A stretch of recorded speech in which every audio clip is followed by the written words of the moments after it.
Okay, listen, I think we might actually make a start. So welcome to Ethical and Legal Issues in Healthcare. So if you haven't done so already, please just turn on your videos so we can see your faces as you contribute to the group. That would be helpful.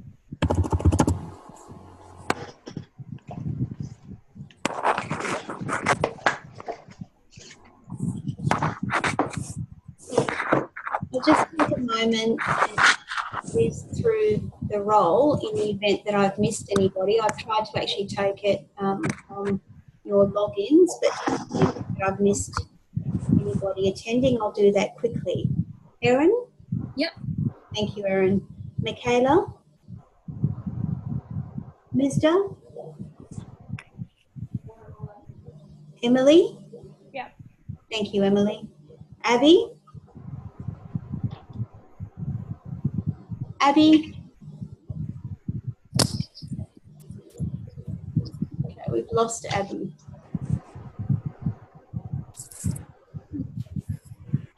Abby, you're there? Abby Gillen? Just can't hear you. Abby, you might need to turn on your mic. Okay. Joshua? Diana? Joshua Leviste? Caleb? Sorry, Lara? Yep. Thank you, Lara. Michelle? Yep. Thank you, Michelle. Holly? Yep. Thank you, Holly. Sebastian? Sebastian was present. Have we lost him? We might have lost Sebastian. Hayden? Rachel? Yeah. Thank you, Rachel. Ashley? Yeah. Thank you, Ashley. Leanne? Yep. Thank you, Leanne. Natalie? Yep. Thank you, Natalie. Christian? Okay. Is there anyone that I've missed? I think you missed me, Abby Gillen. Yeah, and Christian. Abby, okay, Abby, I have you. Thank you. Thank you. Christian. Is that you, Christian? Yeah, yes, it is. Okay. All right. So in terms of the content today, what we're actually going to be talking about is we're looking at discussing the principles and unpacking what the ethical principles mean, their interrelationship, and also practice implications. So in the first part of the tutorial today, we'll be talking about autonomy, beneficence, non-maleficence, and justice as the four cornerstone principles of business. Then we'll spend a little bit of time talking about the relationship between informed consent and autonomy as a principle-based ethic. And then we'll actually finish off with some weekly reminders or some hints just in terms of getting organised for the rest of the session. Before I actually go into the content though, is there anyone that might have a question that you'd like to raise at this time, just about any housekeeping issues, whether it be in relation to the content or the organisation of assessments or anything? Yeah, I got a question about the assessment. Yes, Christian? Yeah, so I know that I'm supposed to present in week 10, but when is the assessment actually due? Because I was looking, you were saying it was due in week 5, I think week 4, or I think week 5, but I'm in a week 10 based group. Okay, so if you're talking about the group presentations, is that right, Christian? Yes, that's right. So what you do with the group presentations is you allocate yourself to the week that you'd like to present in. And you actually collaborate within your team or your group members as to what topic you'd like to present in that particular list for that week. So say, for example, in week 10, there are a number of case studies allocated to that week. So Yeah. in addition or in collaboration with your group members, which would decide which particular case study you'd like to present on. And that would actually be in the week 10 online tutorial. All right. All right. So the learning guide also then has the requirements of what you need to submit through Turnitin on the day of your presentation. So make sure you have a look at that and you'll see what the written submission requirements are. And that's due on the day of your tutorial presentation. Okay. No worries. Okay? All right. Thank So you. I think I had actually said to you all, make sure that you pick the topic of interest. Clearly, you'll be doing that in conjunction with your group members. So you'll need some sort of collaboration with each other as to which particular topic based on the case studies that you'd like to present on. So each week has a number of different choices. To confirm, you only need to do one case study within that week. So week 7, for example, actually has a number of different topics, including abortion, removing life support, euthanasia. So abortion is case study H, removing life support is case study I, euthanasia is case study J. So you would only need to do one case study within that week. Is that clear? Yes. All right. Does anyone else have any questions with respect to the presentations? I did want to ask, in regards to actually presenting, so we meet up obviously with our group outside or whatever just to get everything. But then once we actually present, are we individual? Like, will I be at home and the next person in my team will be at home and then we'll just be on the screen, or will we be together presenting? So that's up to you. Some groups in the past have actually decided to all be physically in the one premises whilst they're presenting. So they've met up on campus, for example, and they've all logged in together with the one computer and presented that way.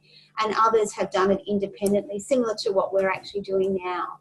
So they would all be logging on independently, and then the presentation would be joint in the sense that, you know, they present the material together, but they have their own independent login, not physically located in the same premises.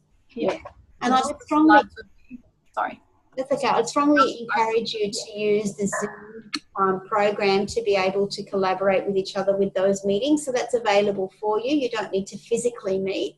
You can actually use the online platform of Zoom to have your individual meetings outside of the tutorial times just to get organised. So Natalie, you were going to ask something else?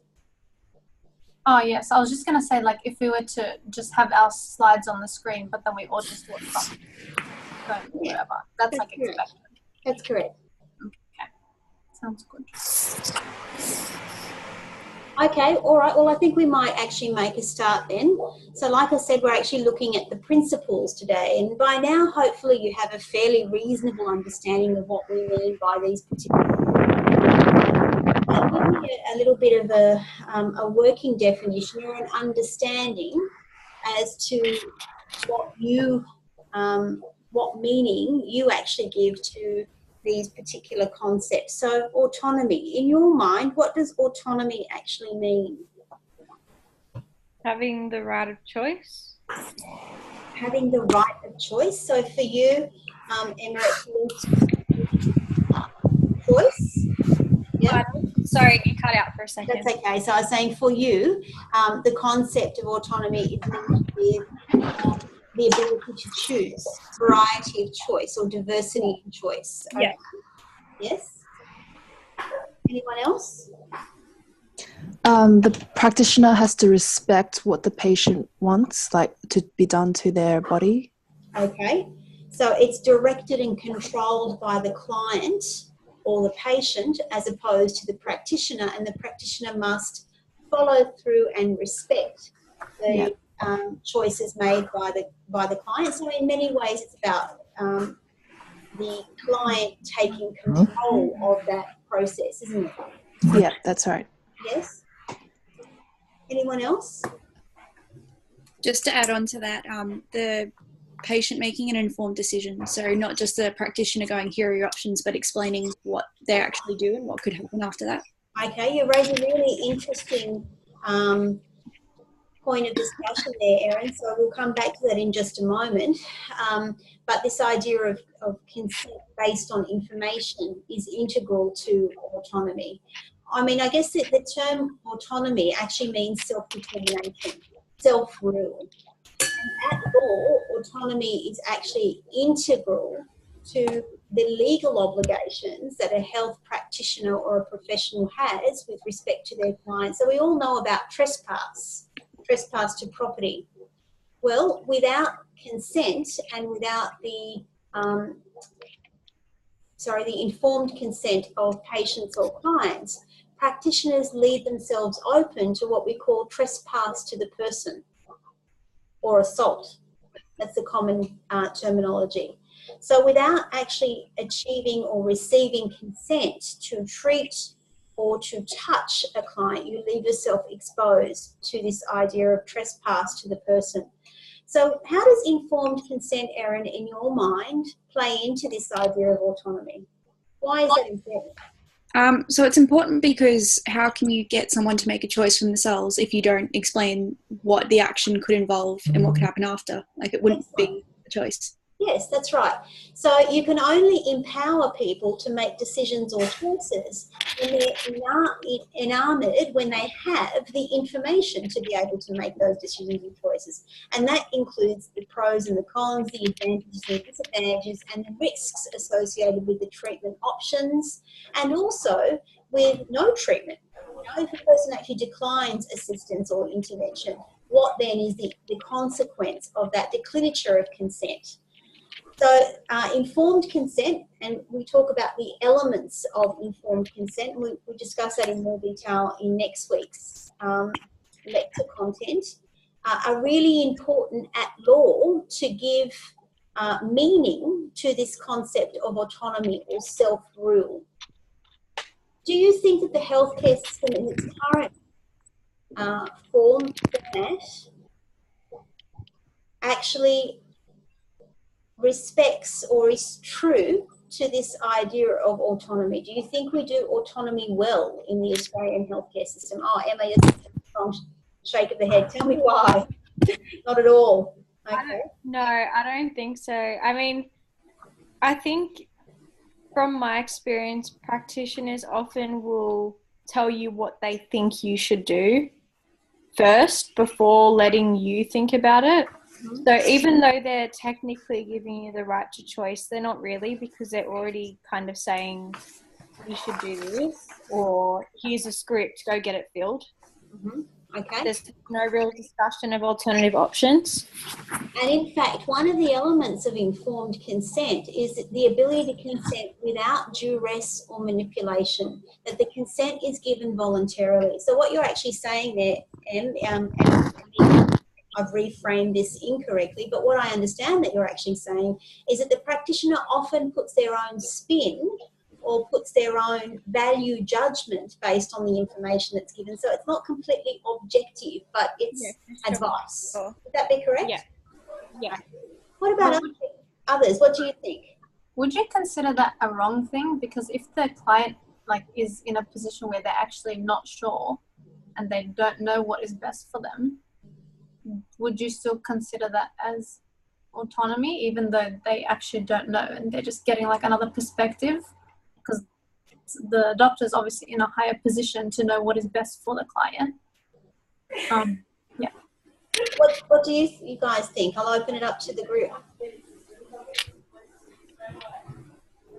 Sorry, I can't hear you. Is that you, Evan? I was going to say that I think that we do have autonomy, because at the end of the day, it's all about making your own choices. You know, and sometimes if the doctors tell us something, I think that they are actually trained for that. That's their job, so they actually give us information, and we have to make our own choices based on the information that they've given us.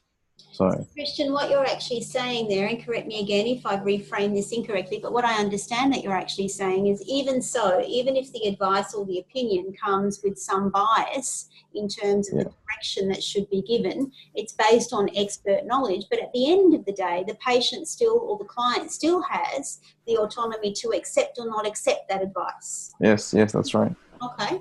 What do others think? I mean, Natalie is quite correct in the sense that, I mean, if we knew as patients or clients, we would go to the health professional in the first instance because what we're going to actually get from them is the advice and the opinion based on an analysis of our circumstances and what we actually need. So within that is a level of confidence and trust in their ability to provide that expert knowledge. And they do have some expert knowledge. The contrary of that, though, would be, well, really, in relation to one's own health, we're all experts, really. I don't know. What do you think?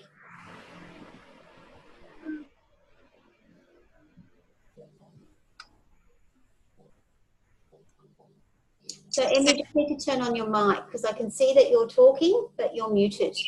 That's okay? Is that there? Okay, excellent. Thank you.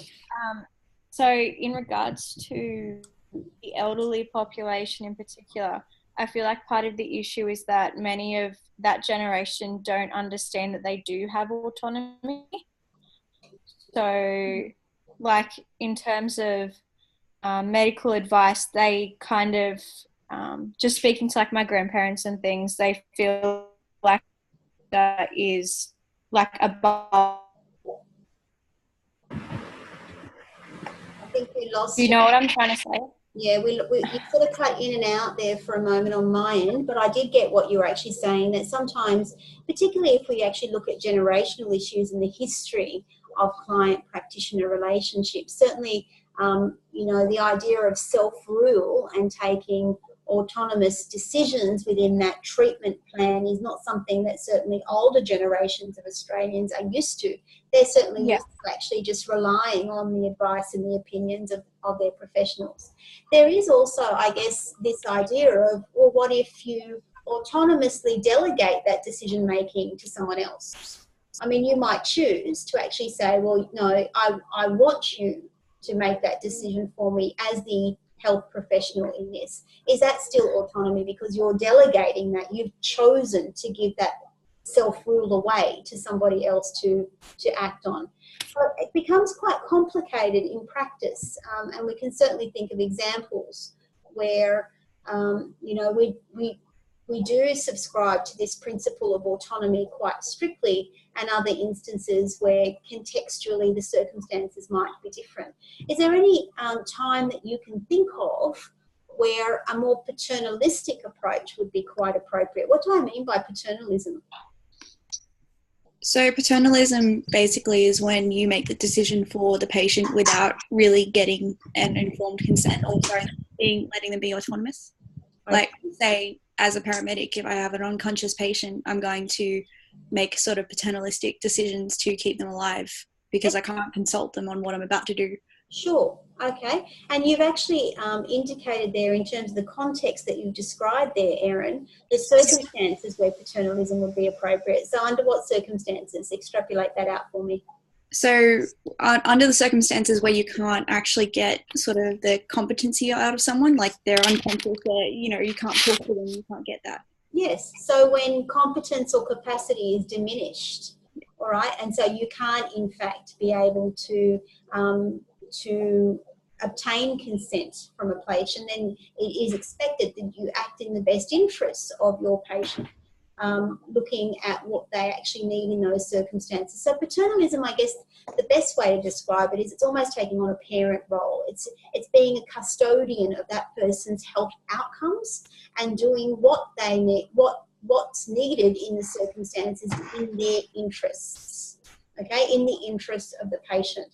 So it comes from this idea of a parent-child type relationship. And, you know, like all of these principles, they're not just extremes. There's greys in between. So we might well find that there are some elements of paternalism or a combination of paternalism and autonomy rather than actually just being strict or hard and fast concepts at the end of the spectrum, if you know what I mean. Okay. What about in terms of the practice implications with paternalism? Do you see this sort of approach in practice, and is that a positive or a negative thing in your mind? So I guess, Holly, what do you think? Have you had any experience as a health consumer, for example, where people that you've seen for a treating relationship have taken on a very paternalistic role?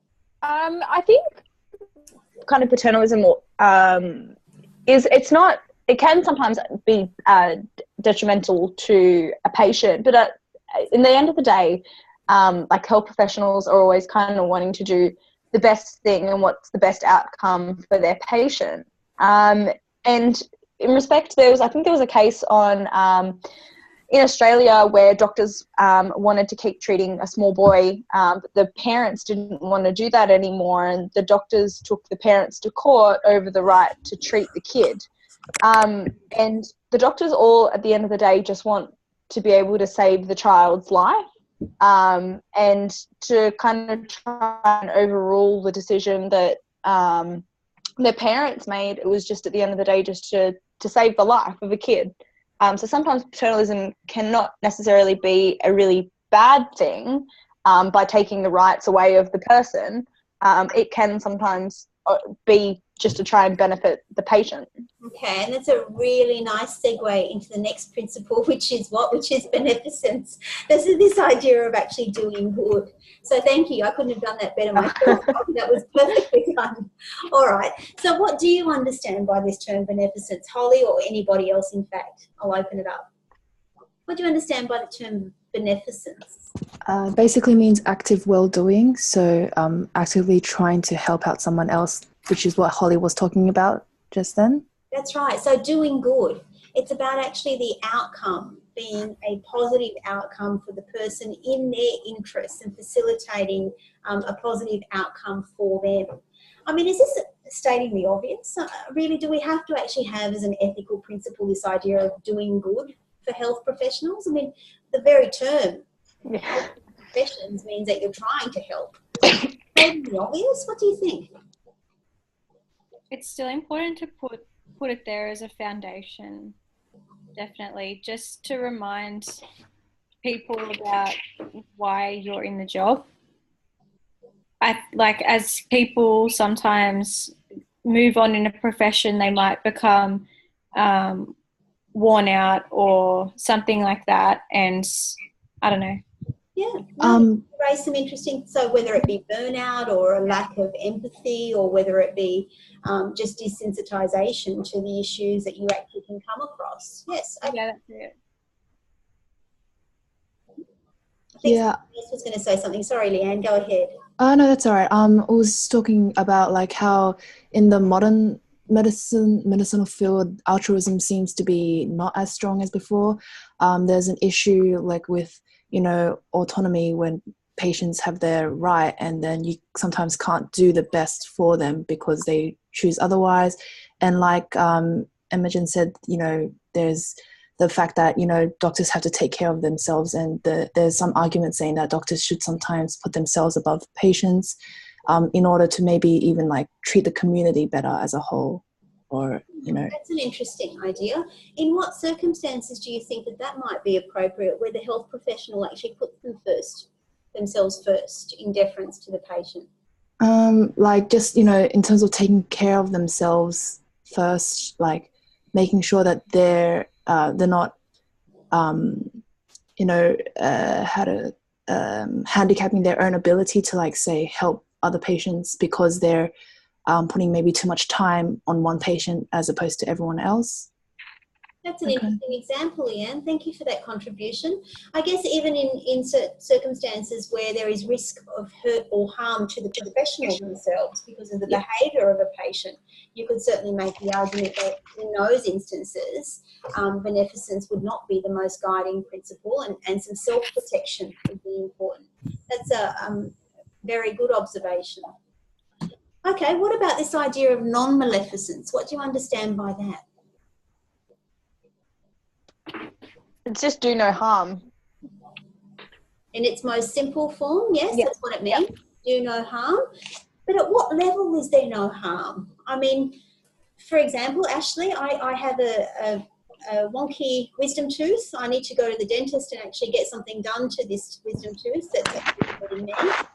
There's going to be harm. I'm going to be in pain, even though the dentist might say to me, it's only going to hurt a little bit. It doesn't hurt a little bit, it hurts a lot. At what level are we actually saying no harm here? Because it's all relative, isn't it? What do you think, Ashley? I don't really. That's the hardest one. I don't know. Because if you're going to treat someone, there's always going to be harm. But I think it's more a long-term aspect, you know, a little bit of harm to get a good outcome.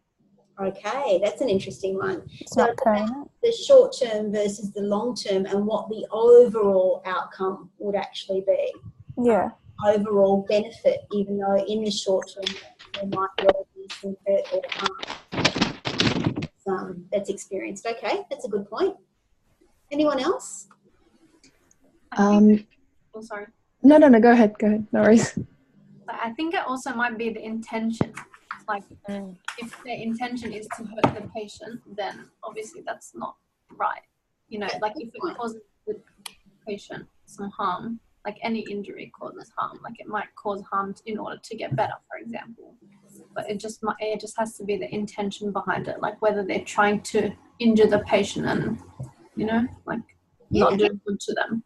Good point. Okay, so based on intent, what is your intent? Is your intent to do good, or is your intent only the negative, harmful impact? Okay. Yes, Leanne, were you going to add something to that? Yeah, I was just going to say sometimes medical negligence is also part of non-maleficence. Like if you don't actively or if you just don't do something when you should be doing something to help out that patient, that's also counted as being maleficent, I think. Okay, yes, so refraining from action and causing harm in that sense might well produce a negative outcome. Good. Okay. All right, and then this last principle of justice. What's your understanding of what justice might mean in this sort of context? It relates to fairness and how, like, everyone within society should have equal access and everyone has the right to medical attention and that they deserve it, and that it should be, like, delivered across the board equally, and not so much equally, but to what people need. And you make a really good distinction there in terms of equality versus fairness in terms of need. So we're talking about not equal, but equitable. So there's a distinction there. Yeah. Equitable need. Any ideas? I guess. Did you say equitable, sorry? Yeah. That's good. Okay, sorry. Sorry, go ahead, Em. I was going to say, for example, if you were treating, I don't know, someone with a lot of money compared to someone who was a junkie, for example, you would still have the responsibility to treat them the same way, regardless of their personal, like, standing. That makes sense. Yes. And that's kind of being equitable in a way that you're not only giving them both rights to healthcare, but your standards are also the same. Yes. Okay, that's a good point. Do you think that sometimes that can maybe be a little bit harmful to society? Because I know that, like, if I was to, say, come across like a child rapist or anything like that, if they were to be in a dire circumstance, I think that maybe you'd look the other way, Holly. Yeah, well, I mean, maybe not the other way, but I definitely would get a few, you know, cheap shots in while I can. Interesting point. Tell me, do we all deserve? What about this idea of deserving access? Is it or should it be equal, or do you think that there is some moral worth that we should attribute more than others? It may not always seem fair, but from a legal and professional perspective, you don't have the right to make that judgment, I feel. I mean, I'd rather just treat them both the same and not get in trouble for it than, you know, be negligent towards a client and making a decision when I'm not actually to judge. And I think it's to do more, like less with who deserves what and more with everybody having the opportunity to seek it, and like having the opportunity, if one person does and one person doesn't, that's their choice. I think it's more about that than who deserves what, if that makes sense. Yeah, I agree. I don't think we can choose who deserves something, because ultimately, like, we don't actually know the person. We don't know what they need. Yeah, I think it's just the whole equality, equity for all. Yeah. And the law would certainly agree with you that based on this idea of, you know, equality before the law and equality to service it, well, not really equality, but based on, you know, access to, that is a fundamental human right that is not discriminatory in its application. So it's a universal, universally applied principle. We can certainly see examples of where, you know, in terms of the Australian healthcare system, where we fall over in this respect. We certainly haven't got it perfect. Australia is the only developed nation in the world where we still have an incidence of trachoma, which is the eye condition where the eyelashes turn inward, causing with sustained, over a sustained period of time, blindness. And it's quite easy to, in fact, prevent against and treat. It's usually caused by environmental determinants associated with poor hygiene and unsanitary living conditions.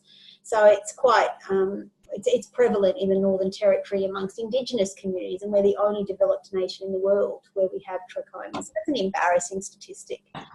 But in other respects, with our public health system in the way of Medicare, we have a safety net and we have safeguards there so that access to treatment is not dependent on your ability to pay. We're not like the United States or other countries in the world where insurance is a precursor to getting the help that you need. So we can certainly see examples where we're doing quite well, and then other examples where the system, you know, falls over in terms of this idea of justice. And we'll have the opportunity, I guess, to flesh this out a little bit more later on in the tutorial. But let's move on. So I've got a couple of sort of thoughtful, provoking questions, hopefully, for you to consider. We've talked a little bit about this. How is informed consent an example of autonomy? We've sort of explained and we've talked about you need to have the information to be able to know what it is that you're consenting or not consenting to. So information is the fundamental basis upon which autonomy can be realised, and without informed consent, autonomy is compromised. What about this next question though? Paternalism and autonomy necessarily contradictory? Rachel, what do you think? Do you want to give this one a go? Are paternalism and autonomy necessarily contradictory? It's hard to tell because, like, I have an example of a story that a nurse told me with a lady giving childbirth, and her husband was Jehovah's Witness and she was born Catholic, but he overruled her decisions. She was unconscious and everything, but he overruled it because of the whole blood transfusion thing. So I guess if she was, you know, conscious, does she have the autonomy, or can someone overrule her decisions as well? And that goes to this idea of duress, you know, that autonomy needs to, and consent needs to be freely given without any exert manipulation or control. But even then, I mean, you know, you sort of take a step back and say, well, really, in this choice, how much do other mitigating circumstances influence the person in that choice? Even if they're expressing it is their choice, how far back do you actually go to try to unravel and make sure that the person is really consenting to what it is that they might be consenting to, if they're saying the right things? It gets quite complicated. And that's why at law you have this idea of almost like a cooling off period. What do I mean by that? What's a cooling off period when you're getting consent for something? Some time to think through what you consent to. Yeah. Excellent. Yes, that's exactly right, Leanne. So some time to think through. Why is that time important? What's the legal impact of the plan on your decision. So you get the chance to kind of think through what you actually committed to, and you get a chance to seek a second opinion or talk to people about it and make sure you understand it properly and you know what you're getting into. That's right. So it's confirmation that what you're actually deciding on is really what you want to do after a thoughtful process of considering, engaging with, and thinking about the content of the information that you're actually. And so often you will actually see in consent forms or in more generally this idea of cooling off, where the person has the ability to pull out of a decision without any sort of legal penalty, so that they do have the time to really consider what they want in those particular circumstances. Okay, let's move on. Okay, so this one we've actually talked about, I feel, already, but you know, you'll have the opportunity to add any comments to it. How do you reconcile the role of health professionals in challenging clients to modify their behaviour, meaning that may at times be causing physical or psychological harm, with the principle of non-maleficence?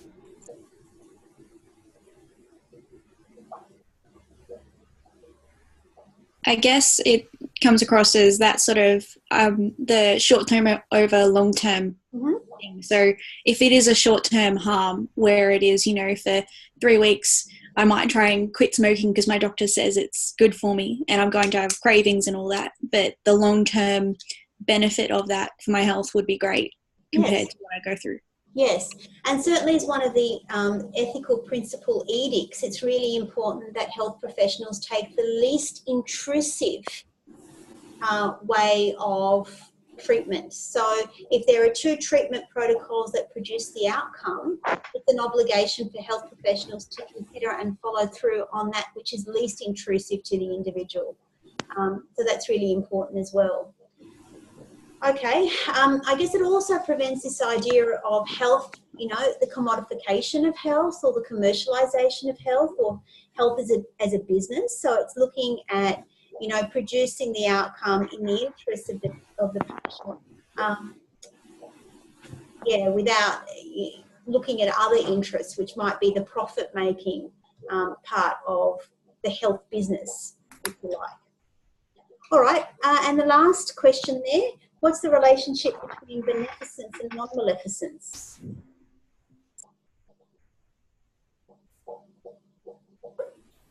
They pretty much cause one another. So if you're doing something in the best interest of the patient and nothing that's detrimental to the patient, you're not causing harm.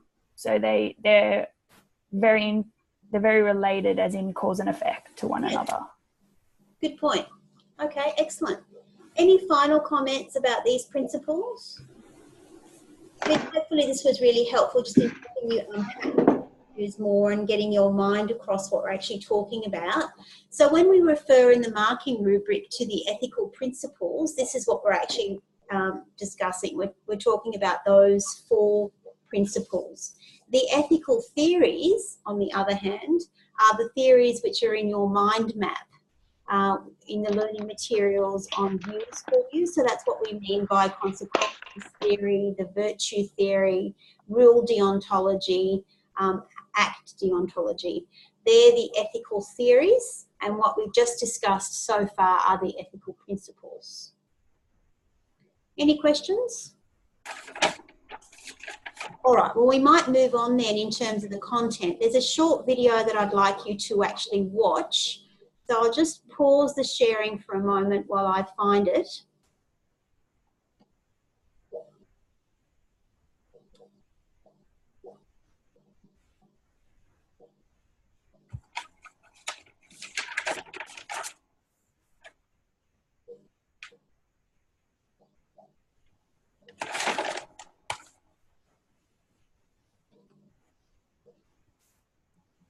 So you've come back to the slides, is that correct?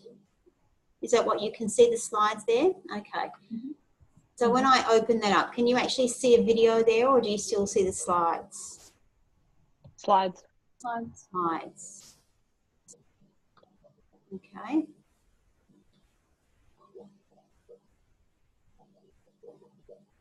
Hmm.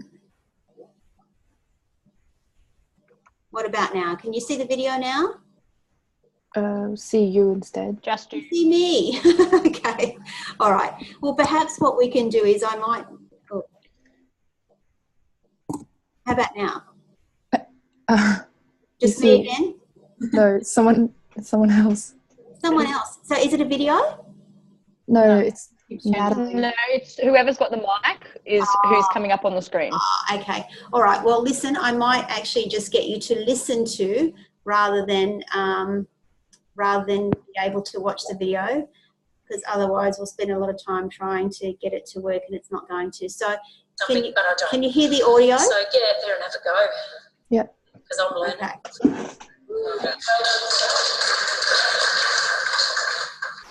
We have put a lot of effort into activity. Physical activity has been our focus. Now we are getting some gains in there. We need to keep that going, but we also need to start to do some focus on nutrition and all sorts of So things. nutrition is the primary one that's actually on a downward trend, isn't it? That's getting worse.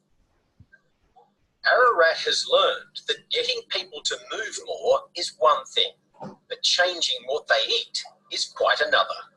We need to do some more work on our nutrition. We know that. It's not something that we've had a lot of focus on because we've started with physical activity. Nutrition is the one that is our next target now. We've started to do some programs that focus specifically on that through nutritionists. It's not simple! Don't get up! Come on! Let's go! People, dig a little deeper! This is about effort! There's no doubt that aggressive, biggest-to-loser style interventions yield results. But for how long? That's our first session! Oh, no! 11 weeks ago. Well, they do lose weight, but it's not a very sustainable way where you've got the whole world watching you and you have to strip off and get weighed and get on the treadmill and you pump away. This is not a sustainable lifestyle change. And we know from almost all weight loss studies that you lose a lot of weight and then it starts to go back again. It's that weight maintenance. It's what happens after you lose the weight for the next 2, 3, 5, 10 years. That's the critical part. Pressure is also there to be thin, not just for beauty, but for health. Australia's approach to obesity has essentially not changed since the 1980s, when the basic problem was as clear as it is today. But men. The reason that so many Australians are overweight is that we eat too much, and the food that we do eat is too rich in energy. Indeed, processed foods today give us about 2/3 of all the sugar that we eat. It's buried in processed foods. Since then, the number of us who are obese or overweight has doubled. The same time has seen a tripling in our choice of processed foods. With more than 10,000 varieties of processed foods available in the supermarkets, it's hardly surprising that most people have no idea what's in the food they buy. We now have about 30,000 foods in the average supermarket. I'm told there's almost 2,000 snack foods. So we have this enormous choice of foods. And we know from studies right beginning with rats or with animals that if you give them a variety of foods, they eat much more. And humans are the same. You've only got to look at people at a buffet. I love that. The central message from the food industry and government hasn't changed much since the 1980s either. It's all about personal responsibility. Get off the fats. No one is in charge of what goes into my mouth except me. No one is in charge of what goes into kids' mouths except their parents. 9 years ago, now Prime Minister Tony Abbott was Minister for Health when he last spoke to Four Corners about obesity. But are you making these choices easy for them? Well, the federal government doesn't say to someone in the supermarket, please take that bottle of Coca-Cola. Obviously, personal responsibility has a role to play, an important role to play. But overwhelmingly, people eat the food that is there, they eat the foods that are promoted, and they eat the foods that the people around them are eating. And I think that's where the problem lies. Okay, I'll stop it there. I'll just come back to the screen here.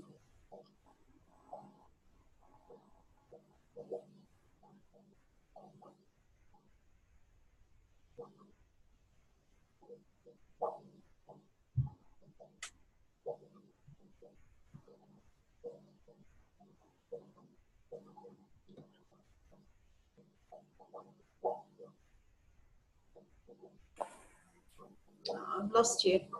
Can you guys actually see those slides or not? No, just see your face. Just see me. Okay.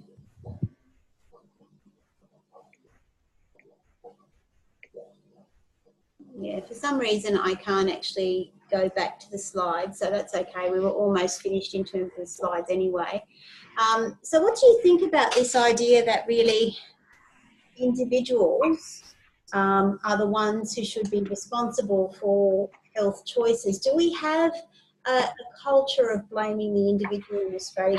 Do we have, or let me start with that question. Do we have a culture of blaming the individual for particularly non-communicable diseases? What do you think, Leanne?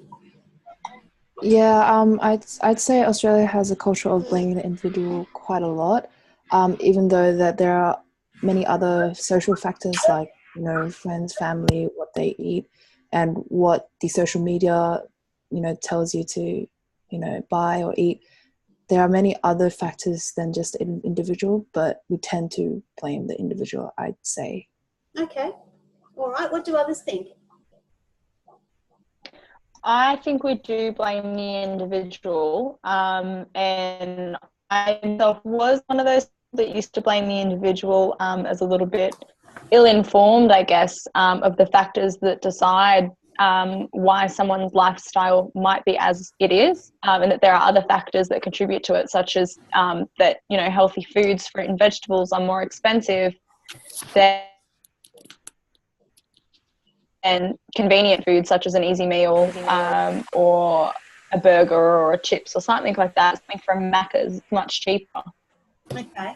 Do you think we do take on, in terms of our healthcare system, a bit of a paternalistic role? So it is about, you know, trying to coordinate at that lowest common denominator what a good choice is. So, for example, our lockout laws, government steps in and says, well, you know, we don't trust you to know when you've had a gutful. So, in fact, we're going to block you out of these licensed venues because we know and you don't because you're just silly. Let's, you know, let's be honest about it. And you can't be trusted to make that decision for yourself. Or whether it be vaccination with, you know, the no jab, no pay, no jab, no play type initiatives, which have a bit of a coercive element in terms of directing people to make the right choice.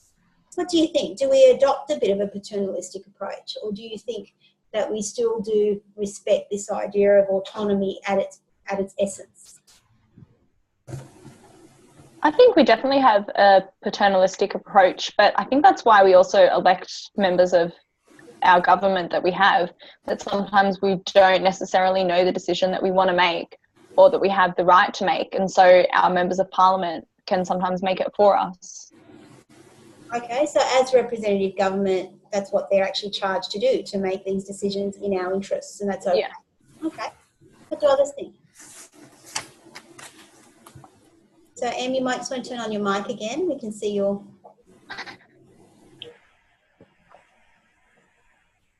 No, I can't hear you for whatever reason. Might have just frozen there. Maybe see if you can contribute via chat if your internet's playing up. But whilst Em comes back online, anyone got any thoughts about that? It says it's on. Oh dear. Okay. Look. I'm not sure what's happened there, and we'll let you play with it. You seem to have gone offline. Oh, no, there you are. So, I mean, I think there are some elements in our healthcare system where we do see a paternalistic approach. We certainly start with a bit of a carrot type of philosophy, don't we? You know, incentives to try to get people to make the right choices, and encouraging and health promotion and health education. But then we do have this safety net which comes in that actually then, you know, in situations where it might be needed, to actually catch those decisions which are not in the interest maybe of patients or individuals in their own in their own interests. I mean, it always astounds me when you actually drive up to, some of the hospitals in Sydney and you can see someone who's obviously just had a procedure. They've got in one arm the IV drip that they're wheeling around, and then in the other arm, what do they often have but a cigarette? What's going on here? Right? It's not like you can't see that this might be bad for you. But certainly at its core, we do respect this idea of, well, it's your choice at the end of the day. I do wonder, however, whether we'll ever get to a situation because of the demand on the system itself and the limited resources where there might come a point where as a society we say, well, you know what, that second bypass surgery because of your poor eating is not going to be funded by the public purse. I do wonder whether we'll actually get to that point, and clearly we can have a discussion about that. All right, listen, I think that probably brings us to an end for today's tutorial. As always, thank you all for your participation and your contributions. I can't put the slides up on for you. For some reason, my share screen has decided it doesn't want to cooperate. Perhaps it's getting ready for Christmas, who knows. But just the couple of reminders. Please don't forget that your quizzes continue this week, so make sure that you hop online and give that a go before 5 p.m. this Friday. So the reading quizzes will continue. Next week, we do actually have the beginning of our tutorial presentations. Just can I see a show of hands if anybody from who's attended today has in fact allocated for a week 4 topic?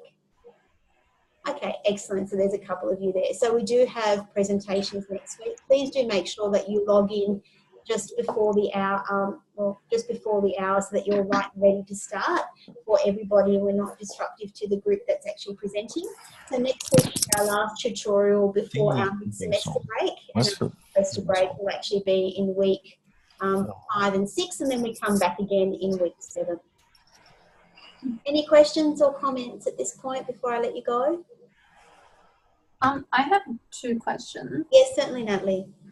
Firstly, in regards to presenting, is everyone who is presenting from this time slot, or do they choose which one they want to be in? No, so the instructions for the presentations was that you actually allocate within the time of this tutorial that you're allocated to, and then you just pick what week you'd like to present in the week, in the 5 to 6 time slot for you guys. So you actually pick the time of your tutorial and then you just pick what week. So it will only be our group members in this group that allocate to the topics for this session. Does that make sense? Yeah?